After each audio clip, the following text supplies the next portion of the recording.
Você ouve agora o IPOcast, o podcast semanal do IPO Brasil. Ventura, mais uma vez aqui, temos uma pérola para a gente entrevistar aqui hoje. Já ouvi falar muita história do Ricardo Roldão. Ricardo, é um prazer estar aqui contigo. Obrigado por ter aceitado o nosso convite aqui para o IPOcast. Vai ser um prazer escutar a tua história de vida. Vamos começar pelo começo, né, Ventura? Como a gente sempre faz. A gente saber de onde você veio, como é que começou a tua vida, a tua família. Depois, lá para frente, a gente fala um pouco de negócios.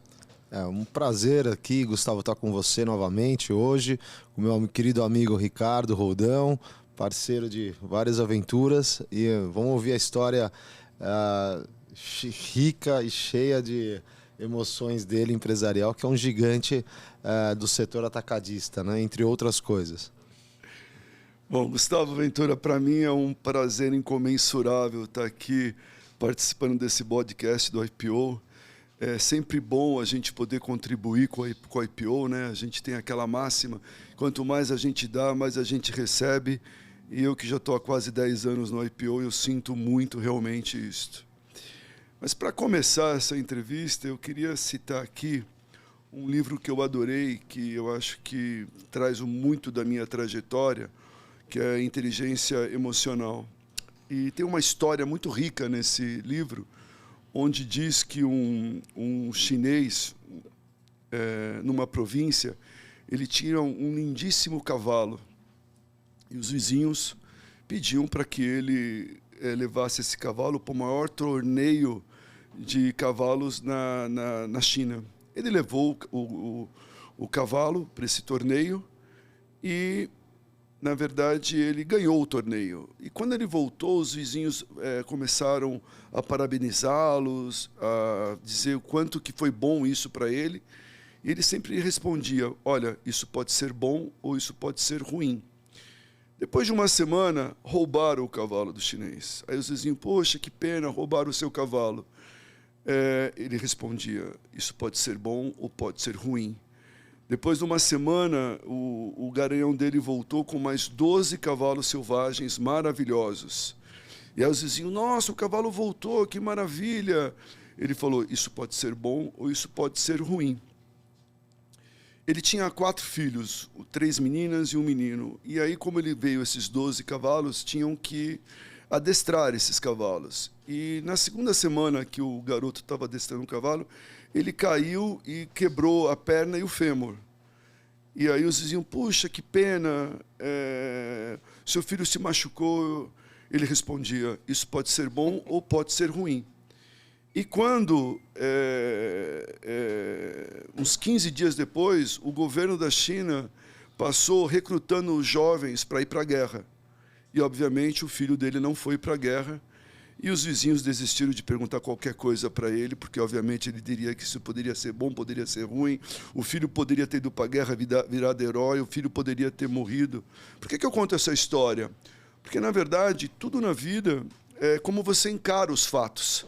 Você pode realmente encarar como uma desgraça e ser uma desgraça, ou você pode encarar como uma dádiva e ser uma grande oportunidade. E depois que eu li esse livro, eu me identifiquei muito com a minha história de vida, né? Eu nasci na freguesia do Ó, eu sou filho de português, meu pai é nascido na Ilha da Madeira, filho de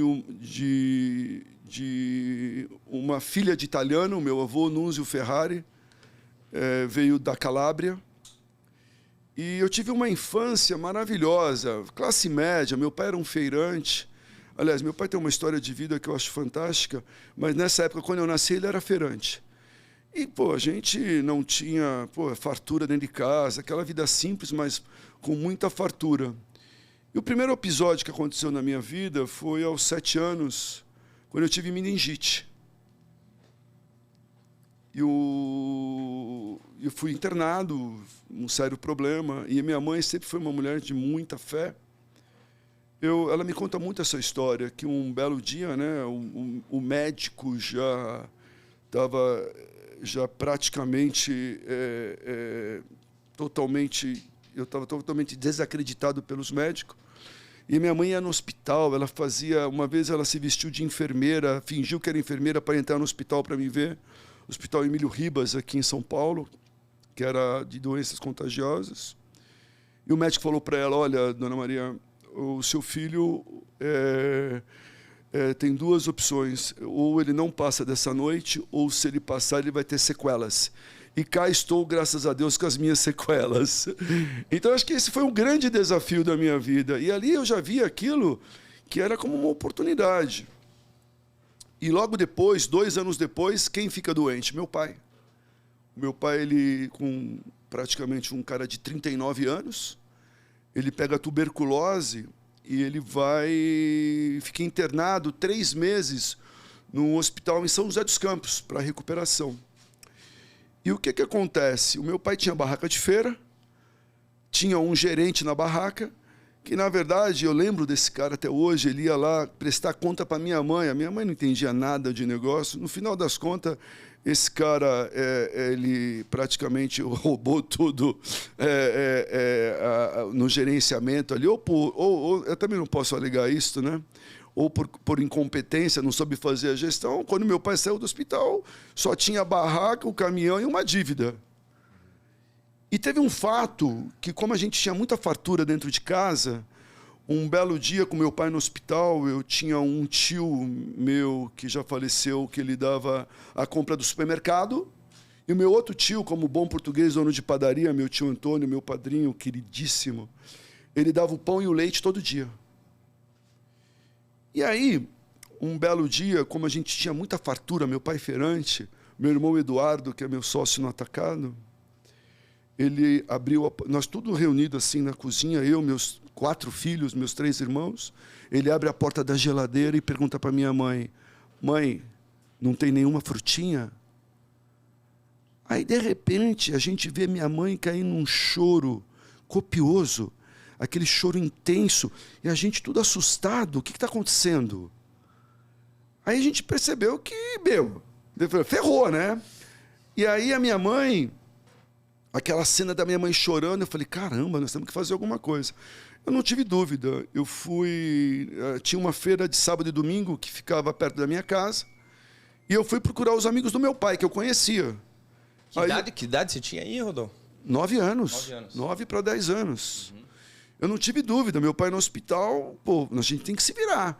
Aí eu fui na feira, procurei o seu José, que era amigo do meu pai, ele falou, olha, pode vender aí limão na ponta da barraca.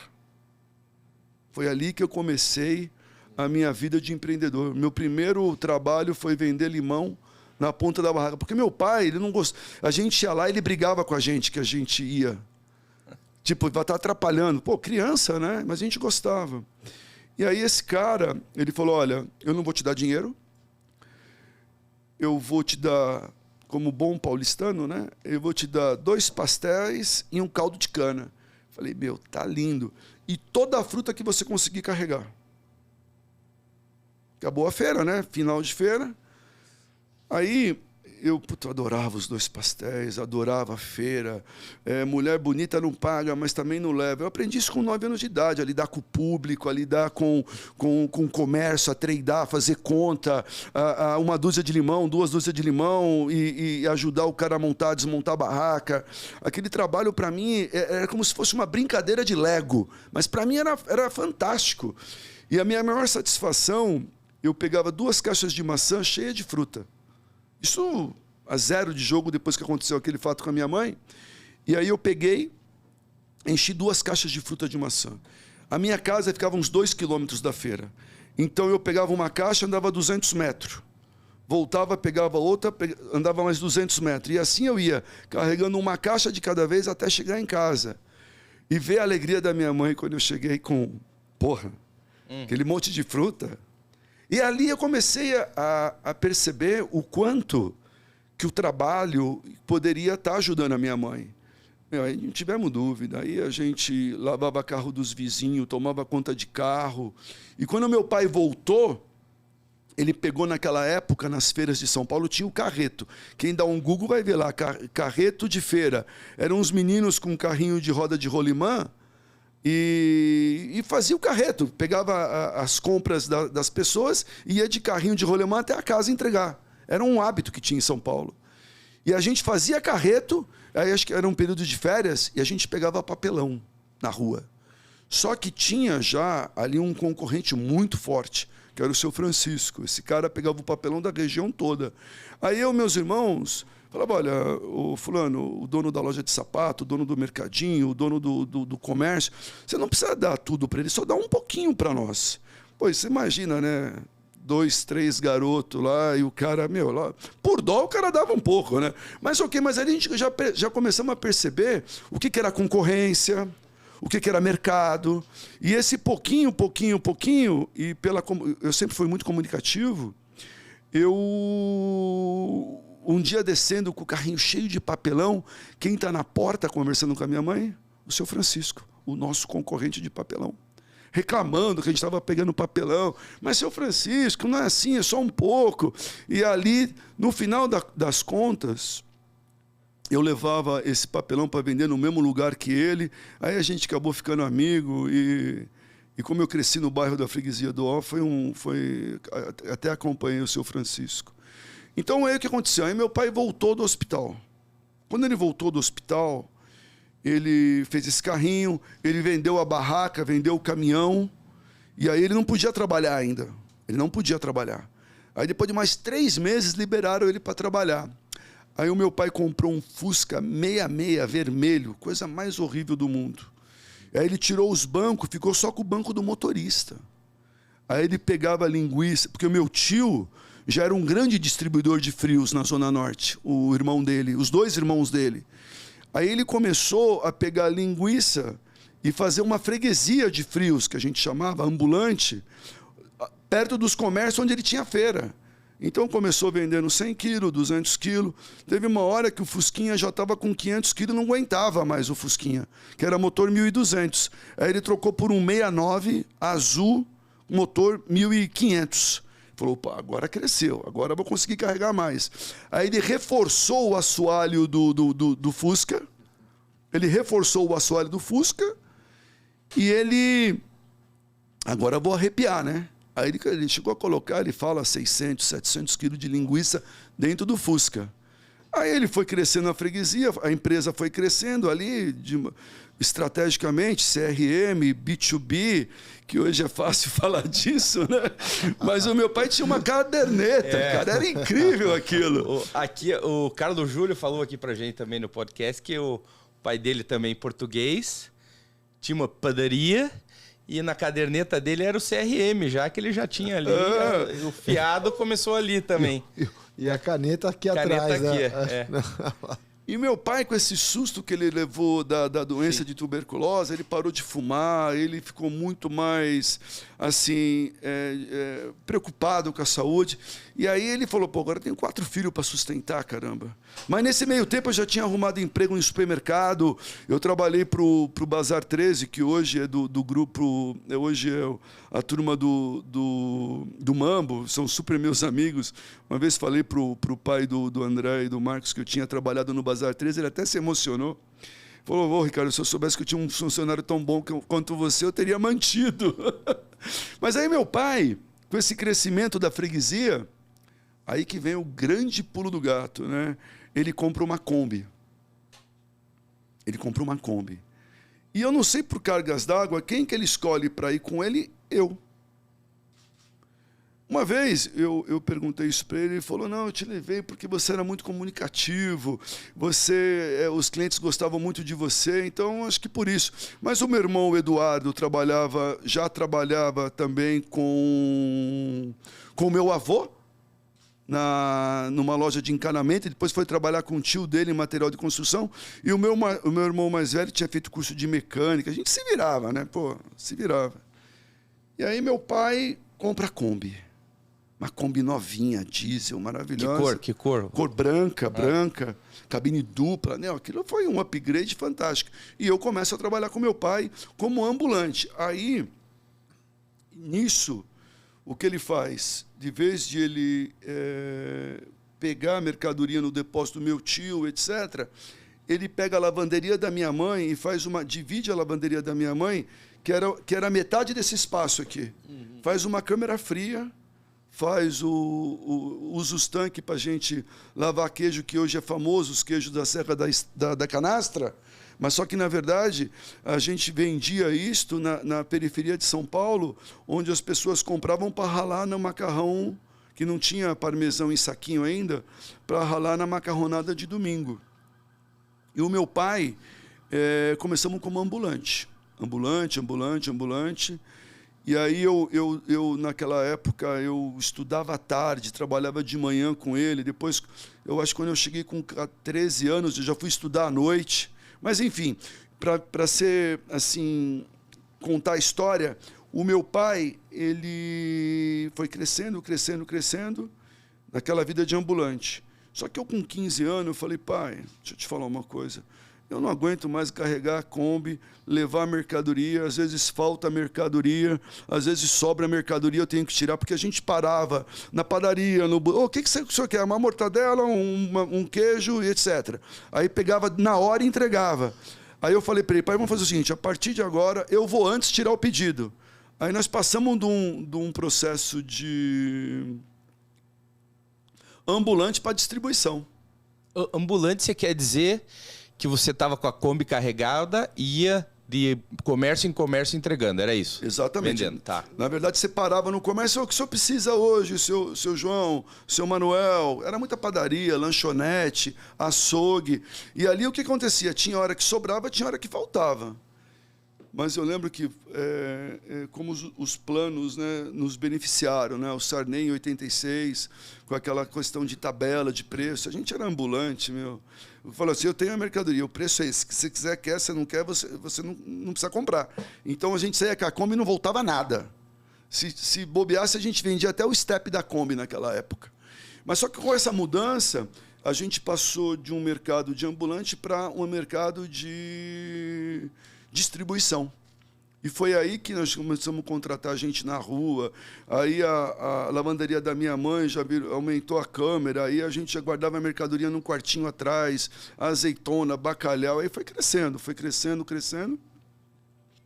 Aí o primeiro conflito que eu tive com meu pai, que eu acho que isso vale para todo empreendedor ou para quem quer empreender, né?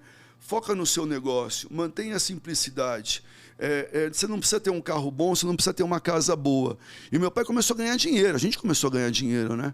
E aí, em 89, o meu pai queria ir para onde todo mundo estava indo, que era o Alphaville, aqui em São Paulo. Falei, pai, casa eu já tenho casa para morar, pai. Eu quero criar uma empresa.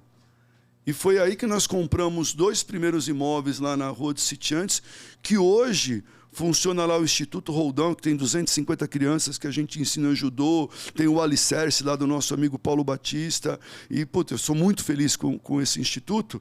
E nós fizemos a loja Balcão, no mesmo modelo que eram as lojas da Cantareira, que lá o cara tira o pedido, vem alguém atrás lá, separa a mercadoria e leva, foi um baita sucesso, e a distribuição do lado. E aí eu lembro que meu pai, foi o meu primeiro atrito com ele, pai, eu não quero casa, sinto muito, mas eu quero montar a minha empresa. Então, ali foi também o segundo grande pulo, quando a gente montou esse depósito. E essa loja Balcão. E aí, a relação foi... E aí, a segunda grande virada do negócio foi quando uma gerente de crédito me ligou. A gente já estava essa loja que era Balcão e distribuição, ficou só loja Balcão, e nós compramos um imóvel do Dr. Hermílio, lá um depósito de cimento para fazer a nossa distribuidora. Eu ainda falei eu lembro até hoje o diretor dele, que chamava Ferrari, eu falei, seu Ferrari, eu quero comprar, mas eu quero conhecer o Dr. Antônio. Aí fomos lá ali na Rua Mauri, conheci ele, fantástico. Depois eu acompanhei a vida dele, que ele fazia muita palestra para nós na associação de supermercado, né? Aí fomos lá, compramos, fizemos uma distribuição. Só que aí o que aconteceu? Isso foi em 97, 98. Gerente de crédito me liga, fala, seu Ricardo, que a gente tinha um crédito muito, muito rígido, né? A gente fornecia a mercadoria, ele pagava anterior. Ó, tem um cara aí falando que ele vai pagar a gente só na segunda. E se a gente não mandar a mercadoria para ele hoje, que é sexta, ele vai pegar o dinheiro que ia pagar para nós na segunda e vai comprar no atacado de autosserviço. Ele falou, como assim? O que é isso? Ó, vai comprar num concorrente que abriu lá perto dele e era uma das lojas de um concorrente nosso até hoje. Falei, caramba, deixa eu entender isso. Liguei pro cara, né? Ricardo, você tem que abrir os olhos, porque, cara, não pode ser tão rígido. Sabe que o mercado tá muito apertado, você tem que tomar cuidado. Isso era recente plano real, o pessoal não estava acostumado com a inflação ainda, e o fluxo de caixa desses clientes do comércio de transformação, bares, restaurantes, era muito reduzido.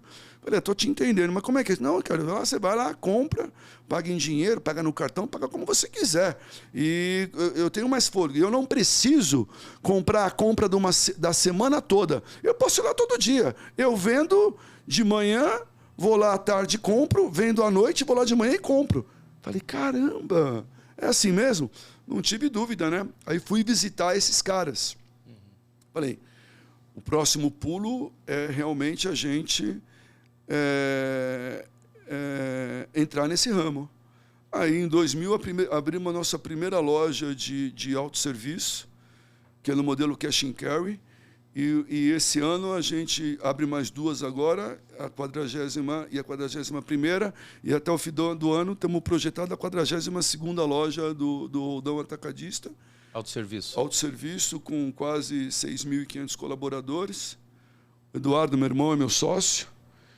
E em paralelo nisso, eu desenvolvi também a questão da indústria, que rapidamente a gente queria, como a gente estava na distribuição de queijo, a gente achou que produzir queijo a gente ia ter um puta upgrade, mas sofremos bastante com essa indústria. Hoje, graças a Deus, quem toca também é o outro CEO, meu irmão, está indo super bem e acho que fica para um próximo podcast para falar de indústria. Só por curiosidade, Roldão, quantos SKUs tem uma loja dessa? Cadastrado uns 12 mil, ativo tem entre 7.500 e 8.000 SKUs. É um mix, hein? Putz, bastante. E faculdade, Roldão, você fez administração também, né? Porque as coisas foram ficando mais complexas, obviamente, né? Coisa crescendo. Faculdade te ajudou também você ter uma pegada um pouco mais estratégica, assim? Você sabe que na minha parte educacional é muito engraçada, né? Quando eu acabei o colegial a 0 de jogo, e eu comprei um Gol BX AR de um fornecedor de queijo do meu pai, que eu lembro que até hoje eu comprei com meu dinheiro, e eu lembro que o cara, com esse dinheiro, ele comprou 4 pneus para a carreta dele. Eu me lembro disso até hoje. O que aconteceu? Eu comprei meu carro. Mas eu comprei meu carro, eu tinha 17 anos. Tinha acabado o colegial e entrei na faculdade. Só que na cabeça do meu pai, eu já tinha acabado os estudos. Aí meu pai falou para mim, boa, agora vamos trabalhar mais, né, filhão? Beleza, vamos tocar. Não, pai, eu vou fazer faculdade. Falou, meu filho, você vai fazer faculdade para quê? Para ser vendedor de linguiça? Falei, pai, é isso mesmo, pai. Só que eu vou ser um vendedor de linguiça estudado. Eu vou ser um vendedor de linguiça administrador de empresa. Ele falou, filho, tá bom, se você quer, vai lá fazer. Então, isso é muito engraçado. Mas eu fiz administração de empresa numa universidade que eu acho que nem existe mais, porque era de um espanhol, tio de um amigo meu, chamava Faculdade Ibero-Americana, fiz administração. Depois eu fiz um curso na FIA, financeiro, e é isto. E aí agora é long life learning, né? Então o IPO ajuda muito nisso, né? FGV, FDC, e isso eu gosto de participar muito desses programas do IPO. Ricardo, parece muito presente, né, a história do seu pai, né? Eu lembro que tem uma frase do seu pai quando ele... Quantos anos ele veio para cá, para o Brasil, imigrante? A gente tem isso em comum. Meu pai também é imigrante de 52, 53, né? E eles vieram descalço, né? Então, eu lembro que tem uma frase emblemática dele. Você pode repetir aqui pra gente como que é? Nossa, o meu pai tem uma história que, quando a gente olha para os filhos hoje, os meus filhos com 25, 24, 20, 17, nem hoje você faria isso com os filhos na cidade. O meu pai, ele saiu da Ilha da Madeira com 11 anos de idade e foi incrível que ele veio com um casal amigo da família lá, né? Porque o meu avô tinha separado da minha avó, o meu avô tem uma história bem complexa. E aí ele veio sozinho no navio. Mas como o avô dele, meu bisavô, o Chotas, Minhoca era o apelido dele, porque lá na Ilha da Madeira as famílias têm apelido, isso é muito engraçado também. E aí ele veio com 30 dias de navio com esse casal. Aí o que aconteceu? Como ele era neto de pescador, o meu avô dele era pescador de atum na Ilha da Madeira, ele saía com o avô direto para pescar. E aí, o casal que era para tomar conta dele passou mal os 30 dias. Quem tomou conta do casal foi meu pai. E quando ele chegou no Porto de Santos, o tio que era para pegar ele confundiu o dia. Ele ficou 2 dias esperando o tio buscar ele no porto. Então, o meu pai sempre foi um cara muito resiliente. O meu pai era fantástico. E você sabe que toda empresa, quando troca sistema, é um caos, né? Eu tive esse problema em 2099, quando a gente trocou o sistema da distribuição, e quando eu coloquei o SAP no roldão em 2009. Então, esse período de 10 anos... que o software da distribuição e o software do SAP foi um caos, né? Como toda mudança de sistema. Aí eu lembro que ele chegou na sala assim, meu irmão desesperado na distribuição. Era quinta-feira, a gente não tinha conseguido faturar um pedido. Um pedido. E o estoque bombando da distribuidora, porque foi logo que a gente mudou para esse novo prédio. Aí eu e meu irmão lá com aquelas caras, meu irmão com aquela cara de choro. Ele falou assim, o que está acontecendo? Não, pai, a gente não está conseguindo faturar, vai ter um baita problema. Ele falou, meus amigos, eu não atravessei um oceano aos 11 anos de idade sozinho para temer o futuro. Por que vocês estão temendo? Vamos lá, resolvam, cara. Para de chorar. E aí, como eu tive na Sicília agora...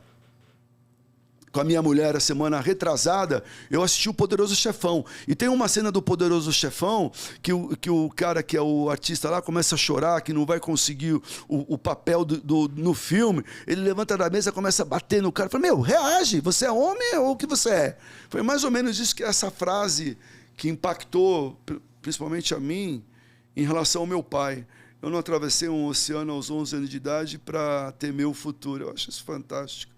E aí vem uma recorrência também do livro, né? Isso é bom ou é ruim? Aí, ao longo da minha trajetória de empreendedor, nós compramos 4 lojas no interior de São Paulo e falou, baita negócio, pagamos o preço de uma loja para ter 4. Baita negócio. E uma coisa que eu falo, né? A humildade tem que estar sempre com o empreendedor. Porque a gente vai amadurecendo, né? Mas eu com 44, 45, eu devia ser a pessoa mais insuportável do mundo, que para mim tudo era possível. Nada era impossível. Só que, nesse mesmo ponto, já tinha passado 3 varejistas. Nenhum tinha dado certo. Mas eu sou bom pra caramba, né? Imagina que não vai dar certo. Bom, no final do dia, nós conseguimos vender 3 dessas lojas e ficamos com uma só, que era a melhor que tinha. Aí você começa a aprender que... tem um outro livro que eu adoro também, que não sei se vocês já leram, é o Livro Negro do Empreendedor. Porque todo mundo vem aqui e fala o que deu certo, que é bacana, que é legal, pega as histórias agora também dessas startups, desses bancos digital, tá legal pra caramba, vai bombar e tal, mas ninguém fala aquilo que dá errado. E o Livro Negro do Empreendedor, ele te fala muito isto, né? Vai estudar aquilo que dá errado, né? Aí tem aquela famosa frase, né? O medíocre nunca aprende. O inteligente aprende com seus erros e acertos. E o sábio aprende com os erros e com os acertos dos outros. Então, isso para mim também eu demorei para aprender isto. E eu acho que se eu puder deixar uma contribuição aqui para os nossos jovens IPOers ou para os jovens empreendedores, eu acho que aprenda com o erro dos outros, que além de ser muito mais barato, é muito mais sábio. Muito mais barato, sim, né? Com certeza. É boa essa, hein, Rodão? Já que você tocou no ponto do IPO, Você está no IPO há 10 anos, mais ou menos, comentou, né, Rodão? O que você pode linkar o teu membership dentro do IPO com os teus negócios, com a tua família? Te ajudaram em alguma maneira? Te abriram caminhos, ideias? O IPO, o único arrependimento que eu tenho é que acho que eu entrei com 43 anos e eu poderia ter entrado com 36. Porque o meu sponsor me convidava, e muitas vezes eu participava de vários grupos de network. Aí eu pensava assim, puta, é mais um grupo de network que eu não tenho tempo, que eu não consigo dar conta dos que eu já tenho, enfim. E quando eu entrei no IPO, praticamente eu substituí tudo na minha vida pelo IPO. Por quê? Além de você ter ali uma cumplicidade, você ter ali um lugar seguro para você conseguir compartilhar os seus sentimentos, as suas ideias, as suas questões de família, de pessoa e profissionais, de uma maneira muito segura, muito segura. E outra, os programas que tem, a mentoria, eu já tive mentores fantásticos, que é um banho para a alma e para o coração você ter esses caras como amigos e como conselheiros. Então, os eventos que a IPO faz, eu já participei de 2 universidades, uma na China, outra em Veneza. Cara, é um mundo fantástico. E eu acho que os meus fóruns me ajudam demais nas minhas decisões, inclusive na decisão de governança, de ir para conselho. Então, eu acho que me ajuda bastante. Eu acho que a minha família também adora. A minha filha agora está indo para Firenze, já está tendo todo o apoio de 2 IPOs lá em Firenze. Ela vai estudar lá Fashion Business, na Polimoda. Então, em qualquer lugar do mundo que você vai, tem um IPO que, se você tiver um problema, o cara vai te ajudar. E a conversa entre IPOs é fantástica. Realmente é uma experiência, né, Gustavo? Abre um outro nível de vida, né? E sempre a conversa é isso que você falou, né, Rodão? É par com par, né? Parece que a gente bate o olho um pro outro, já corta um caminho enorme e é o mesmo denominador comum já para a gente falar. Certamente. Agora, falando um pouquinho de esporte, né? A gente sabe que você gosta bastante de ciclismo, de endurance. Como que é isso junto com a vida empresarial, Rodão? Quando você começou, porque você trabalhava muito, né? Tinha a história que você está falando maravilhosa de abrir as lojas e sair do zero a 42 lojas agora, mas você não deixou de praticar ou começou a praticar esporte em algum momento e logo um esporte de resiliência, de duro, de endurance, de longo, né? Então, parece que você já fez Ironman, fez run e várias outras. Então, fala um pouquinho como é que você compatibiliza isso. O currículo realmente nessa parte esportiva é bem legal, mas eu acho que o importante foi a virada de chave que o esporte entrou na minha vida. Eu era um cara super magro durante a minha adolescência e juventude, óbvio, né? Eu carregava caixas de 30, 40 quilos para baixo e para cima. Eu, mesmo já tendo essa loja nova, eu ajudava a descarregar caminhão, carregava caminhão. Tinha vezes que o motorista faltava. Tinha um motorista que ele faltava numa sexta-feira. Eu pegava o caminhão para fazer entrega o dia inteiro. Quer dizer, então eu era um cara muito forte, muito forte. E aí, quando eu cheguei com 33 anos, isso tinha mudado. Porque aí já tínhamos, sei lá, 2, 3 lojas, em 2003, 4 lojas. E, cara, um dia eu resolvi passar o Réveillon no Tivoli, que antigamente era um outro nome, ali na Alameda Santos. E no dia 31 eu cheguei mais cedo com a Fonli, que é a minha mulher, para se hospedar e passar a noite de Réveillon, que a gente tinha já 3 filhos, a Paola mais nova não tinha nascido. Vamos fazer um Réveillon diferente, vamos só eu e você, porque sempre em família, na praia, só eu e você. Aí eu chego no lobby do hotel, eu olho um monte de gente. se aquecendo, se alongando. Eu perguntei pro cara, o que é isso? Ele falou, não, é a São Silvestre, que a largada agora é às 5 horas. Falei pra Fonley, vamos lá ver. Aí vem aquela tal história do chinês, né? Isso pode ser bom, isso pode ser ruim. Porque quando eu olhei para mim, eu estava com 140 quilos, empresário, teoricamente bem sucedido, só que eu não tinha saúde. Eu olhava a cara de 50 anos, parecia que era mais novo do que eu. E eu olhava a cara da minha idade, nem se fala. O cara, eu com 32 anos, 33 anos. Aí o chinês entra de novo na minha vida, né? Isso pode ser bom, pode ser ruim. O que eu faço? Sento e choro e transformo isso numa desgraça, ou eu me alegro e vejo virtude e uma oportunidade? Eu não tive dúvida. Eu falei para a Fonley, o ano que vem eu vou correr essa prova. Qualquer mulher em sã consciência ia rolar no chão de rir. Como é que um cara de 140 quilos vai correr a São Silvestre?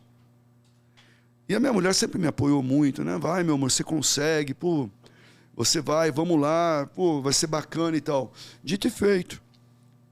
Aí, não sei se vocês lembram do Nuno Cobra, que era treinador do Ayrton Senna. Ele pegou, foi fazer, por coincidência, em janeiro, começou na nossa associação de supermercado um programa com ele para correr a São Silvestre. Não tive dúvida. Aí comecei caminhando. Eu lembro que tinha Corpore, que era a corrida de rua. A primeira minha de 6 quilômetros, eu praticamente fiz andando e correndo. Bom, resumindo, no final daquele próximo ano, corri a maratona. Eu já pesava uns 100 quilos, só treinando. Aí arrumei um nutricionista, enfim. E aí comecei a correr. Tomou gosto. Forrest Gump. Correr. Ali eu corri 2 vezes Chicago, 2 vezes Berlim, Nova York, Paris. Onde mais eu corri? Eu só não corri Boston, que eu não arrumei o Qualify. Enfim, comecei a correr. Aí entrei numa assessoria que era corrida, bike e triatlon. Falei, mas só correr não tá legal, né? Porque acho que o empreendedor, o empresário, tem muito isso da competição, sempre querer mais. Falei, não tá legal. Vou comprar uma bicicleta. Isso era 2005, 2006. Comprei uma bicicleta toda errada. Um amigo meu me vendeu, era uma bicicleta horrível, que pesava, sei lá, uns 20 quilos. Mas ok. Comecei a pedalar. Uma barra forte. Praticamente uma barra forte. Freio no pé. Era horrível a bicicleta. Mas enfim. Aí eu comecei a pedalar e a correr. Falei, tá faltando alguma coisa, né? Aí o técnico, que é um grande amigo meu até hoje, o Ricardo Arapi, ele falou, por que você não entra no triatlon, cara? Faz o triatlon, tenta aí. Aí comecei a fazer short triatlon, fazer triatlon olímpico. E aí eu completei 3 Ironman, 9, 10 e 11. Só que a minha paixão foi mais para bicicleta. É engraçado as escolhas, né? Eu costumo comparar isso com cultura da companhia. Você tem que escolher o seu nicho, você tem que escolher o cliente que você quer atender. Você não vai atender todo mundo. As empresas que conseguem identificar e atender bem e ter foco no cliente é aquelas que são são mais rentáveis. Eu falei, caramba, eu acho que... Aí 2012, 40 anos, eu falei, vou comemorar 40 anos. Eu fiz o Ironman em maio, eu fiz o Race Across America em junho, que era, não sei se todo mundo conhece, é uma prova nos Estados Unidos que atravessa os Estados Unidos, ele sai de Anápolis, sai de Oceanside, em San Diego, e chega em Anápolis, Maryland, 5.000 quilômetros. A gente faz em 4 atletas, no stop, vai trocando dia e noite. Nós fizemos em 7 dias e 10 horas. Aí, em 2012, repeti com outro grupo de amigos, fizemos em 7 dias e 7 horas, a gente queria fazer abaixo de 7 dias. Como sempre, a gente bota uma metinha, mas não conseguimos, enfim.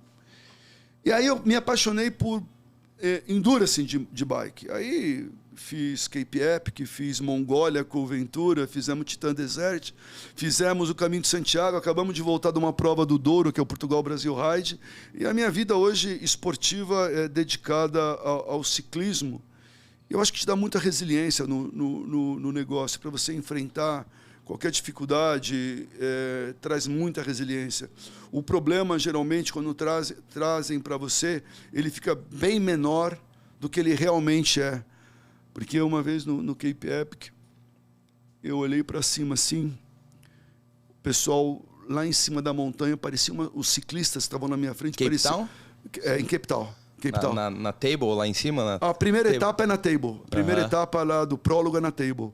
Na Table Monte, um lugar fantástico. E aí, olhava lá para cima, os caras pareciam uma formiguinha. Eu olhei para o meu parceiro, que é o Hélio de Souza, meu outro técnico de mountain bike, um queridão meu. Esse cara, ele falou, Ricardo, olha para cima. Falei, cara, nesse momento, a melhor coisa é baixar a cabeça e não olhar e vambora.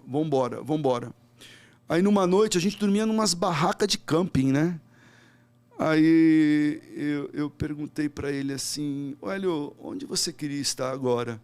Ah, Ricardo, eu queria estar na minha cama, eu queria estar não sei aonde. Eu respondi para ele, eu queria estar exatamente onde eu estou. Exatamente onde estou. A satisfação de você fazer aquilo que gosta, seja com a família, na vida esportiva, na vida profissional, quando você faz aquilo que você gosta, e quando você chega no seu limite assim, físico, mental, eu costumo dizer que é quando eu estou mais próximo de Deus. Quando você está nesse limite.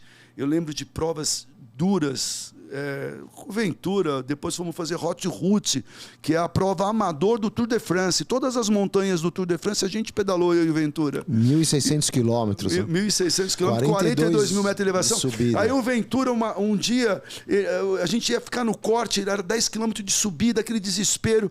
Aí eu vejo o Ventura ali, não sei o quê, pedindo ajuda pro avô. Lembra disso, Ventura? Tendo alucinação quase, meu, e aí a gente entregou aquela etapa, cara, que foi duríssima. Foi uma prova de, eu lembro, acho que era 4.500 metros de elevação, 170 quilômetros. Foi muito duro aquele dia. E eu e o Venturinha entregamos. Então é isso, cara, é isso que te move, é a paixão. É paixão por aquilo que você faz, entendeu? Problema vai ter, mas aí é você que decide se é bom ou ruim. Quem decide é você, não é ninguém. Entendeu? E nesse livro Inteligência Emocional tem muita coisa do sabotador e do sábio, né? Você decide o que vai ser feito. Porque o seu grande inimigo realmente é a sua própria mente. Se você controlar ela de maneira, com virtude, com oportunidade e de maneira positiva, obviamente que você vai ser muito mais feliz. Não tenho dúvida. Puta, que lindo escutar isso, hein, Ventura? Agora, só fazer um parênteses aqui, Rodão. O Ventura me confessou aqui na entrada aqui do programa que ele te reboca demais na bicicleta. Verdade ou não, Ventura? Isso são pílulas de incentivo. Quando eu vejo que ele está baixando a régua, eu já provoco ele começa, não, vamos começar a treinar mais. Então isso é a provocação de um incentivar o outro. Você sabe que tem aquela frase, se você quer ir rápido, vá sozinho. Se você quer ir longe, vai... Vamos juntos. Vai com outras pessoas. E prova de ciclismo de endurance é bem isso, porque um dia eu tô melhor, um dia o Ventura tá melhor, outro dia o colega tá melhor, e vai um incentivando o outro. E eu acho que é isso a questão da cultura dentro de uma companhia, né? Onde você tem que deixar o seu time engajado por um único propósito, entendeu? Pelo propósito da companhia, pela cultura da companhia. Isso ajuda muito a você ter todo mundo engajado ali, sem hierarquia, onde todo mundo vai colaborar, onde todo mundo não tem o que é melhor, o que é pior, tem aquele que colabora com o time. Então, eu e o Ventura, a gente sempre foi muito parceiro nessas provas de bicicleta. Onde a gente consegue extrapolar isso para a família, para os negócios. Pois é, fazendo a relação com os negócios, parece que tem uma passagem muito bacana que eu gostaria que você falasse brevemente do Day One da Endeavor, que vocês tiveram. Você pode trazer para a gente como é que foi isso, como é que funciona isso, qual é o impacto disso? Olha, aquele ano pode ser bom ou pode ser ruim, né? Aquele ano eu tinha, acho que uns 45, 46 anos, que eu acho que eu estava no auge do super-homem, né? Eu acho que é uma dica que, quando você se sentir assim com o super-homem, pega a camisa que você está lá, com aquele S enorme, e rasga ela. Rasga, joga no fundo do baú e esquece ela. Mas para mim foi uma experiência fantástica, porque a Endeavor me tratou com tanta atenção, com tanto carinho. Eu lembro da produtora, que a gente desenvolveu o Day One juntos. E naquele mesmo ano eu era um dos candidatos para o empreendedor do ano pela UAI lá, do nosso colega Luiz, do IPO. E para mim foi fantástica a experiência. Eu acho que todo mundo que foi convidado para fazer um Day One na Endeavor é maravilhoso. E eu acho que esse podcast aqui que nós estamos fazendo também, ou o próprio IPO, a gente pode começar também, é uma ideia para a gente começar também a fazer o Day One do IPO. Como que deu aquele gatilho para você ser o que você é hoje. E para mim é muito claro que o meu Day One foi quando o meu irmão abriu a geladeira e perguntou para minha mãe se não tinha nenhuma frutinha. Ali, para mim, foi o meu Day One. Ali, para mim, eu coloquei para mim mesmo que jamais isso ia acontecer na minha vida, nem na família, nem na vida dos meus pais, nem dos meus filhos. É isso que te dá coraça, né? É isso que te dá o couro duro. Entendeu? E eu acho que todo mundo tem o seu Day One. Todo mundo tem seu Day One. E eu aconselho a cada um de vocês a buscar qual foi o seu Day One. Por que você é o que você é hoje? Da onde veio isto? Né? E por que eu costumo dizer que a gente convive com uma série de pessoas na adolescência, na juventude. E o que você fez de diferente? Porque para estar no IPO, para ser um IPO, tem todas as regras que todo mundo já sabe. Aqui eu não sei se todo mundo já sabe, mas por que você chegou aqui? Por quê? Onde foi o start seu? E a mentoria e o microfórum te ajuda a entender isso. Então, é muito mais, tem que ser muito mais da onde você veio do que o que você fez. Né? Porque quando você está com o ego inflamado, geralmente a pessoa quer dizer muito sobre o que foi feito, né? O tamanho da companhia, o tamanho do executivo, mas na verdade o importante é o que você é, o que fez você ser aquilo que você é hoje. Eu acho que isso tem muito mais valor. Tanto é, Ventura, que não falamos de nenhum número aqui, né? E eu acho que não precisa nem falar. Porque está implícito que a tua história maravilhosa de vida, qualquer coisa que você tenha feito ou construído, vem de toda essa energia, essa cultura, esse acreditamento, essa força interna. Né? Então, você pode ser um construtor de carro, um atacadista, um professor, um triatleta, né? Basta querer e acreditar, né? É isso mesmo, Gustavo. É o entusiasmo, né? É o entusiasmo de Deus dentro de você, né? E aí você brilha. Eu acho que é isso que emana, né? Maravilhoso. E mais uma vez, estamos quase chegando ao nosso fim aqui, Ventura. Puxa, fico assim, tocado também, porque são tantas histórias lindas que a gente escuta aqui e que ainda bem que temos um canal agora para colocar para fora essas histórias, né? Às vezes a gente conhece as pessoas, quem é o fulano? O fulano é de tal empresa, fez isso, fez aquilo. Mas espera aí, como é que você chegou lá? Tem 20, 30 anos aí de ralação para chegar num apogeu desse de várias maneiras. Né? E aqui com o Roldão, maravilhoso. Eu acho que é o que o Ricardo falou, né? Quem é fulano, né? E aí a resposta é isso, ele fez isso, fez aquilo, mas não fala quem ele é, né? Quem é a pessoa. Né? E eu acho que o que a gente traz aqui e o propósito é quem é a pessoa, né? Que motivou, qual o entusiasmo, qual o propósito, ou seja, o ser humano, né? E os feitos vão estar aí, mas descobrir quem ele é outra coisa, né, Ricardo?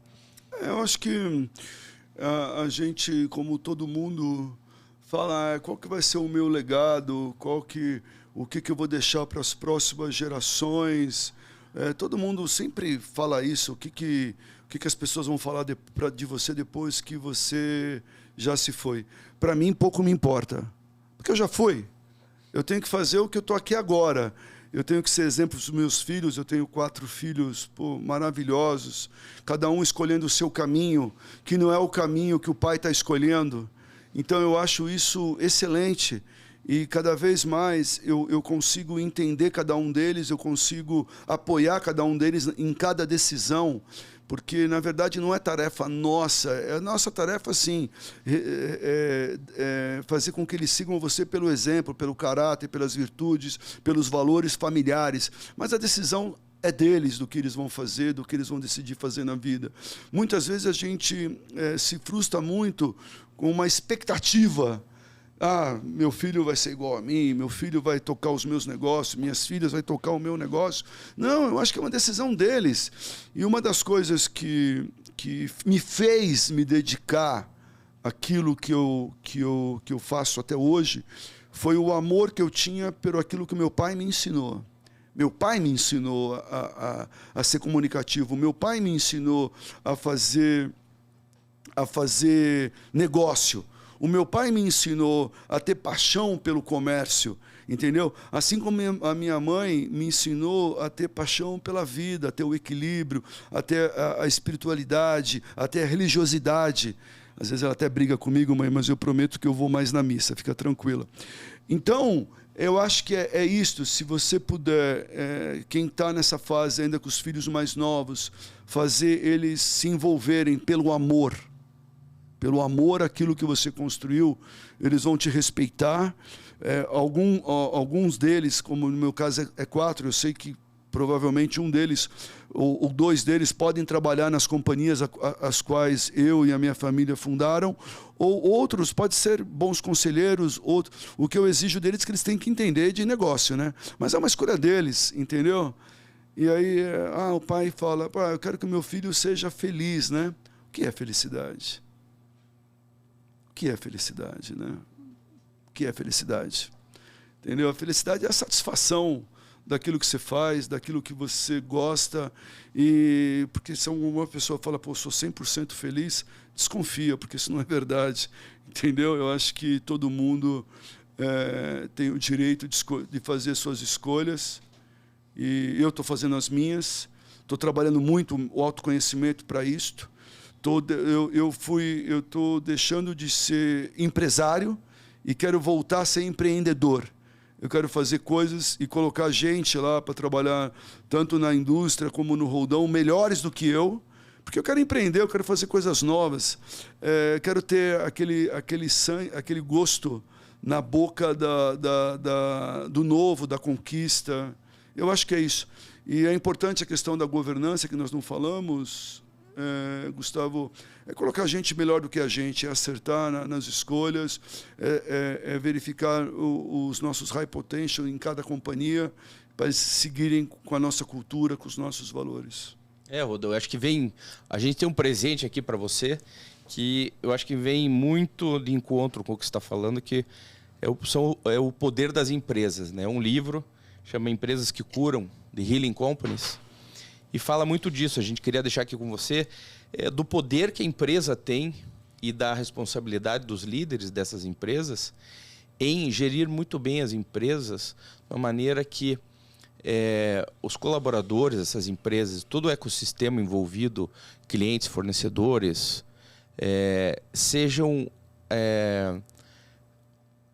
pegos assim pela potência no sentido positivo do que uma empresa pode entregar, não só números, dinheiro, rentabilidade, mas sim uma vida digna para os empregados, um crescimento dentro da empresa, um empregado que consegue constituir uma família, ter uma casa, evoluir e tal. Então, esse livro traz muito disso, do poder que a empresa tem para jogar para fora, né, para o mundo externo da empresa. Espero que você não tenha lido ainda, Roldão, e imagino que você vai gostar muito da leitura, porque realmente é uma coisa muito significativa e impactante esse livro. A gente escolheu com muito carinho e foi um prazer estar aqui com você, Roldão. Olha, mais uma história sensacional. Obrigado por compartilhar, por abrir o coração aqui com a gente. Foi realmente diferenciada essa história, Roldão. Eu que agradeço. Com certeza vou ler esse livro maravilhoso. Eu acho que a gente tem que... O nosso trabalho agora é devolver para a sociedade aquilo que a sociedade nos deu. E a gente já está fazendo isso através de 6.500 colaboradores. Que mais do que isso, né? Eu acho que é importante realmente a gente ter esse lado humano e onde a gente tem no Instituto, que a gente educa de maneira esportiva, educacional, lá com o judô, com o alicerce, 250 jovens que moram em abrigo, a fazer desse ciclo de vida, vidas melhores. Eu acho que é o papel de todo mundo aqui. E eu que agradeço, Ventura e Gustavo, a intermediação de vocês é maravilhosa. Ventura tem futuro nessa profissão, hein? Parabéns, meu amigão. Tamo juntos, viu, Gustavo? Prazer. Obrigado, Ricardo. Sempre um querido. História brilhante. Já fica convidado aqui para o próximo podcast, né? Tem muita história aqui para contar, né? Parte 2 e 3. Tem parte 2 e 3. E de ciclismo, então, vai muito longe. Vamos juntos. Obrigado, Rodão. Obrigado Prazer. a todos. Valeu, Obrigado, gente. queridos. Não deixe de escutar os outros episódios do YPOcast, disponível em todas as plataformas de streaming.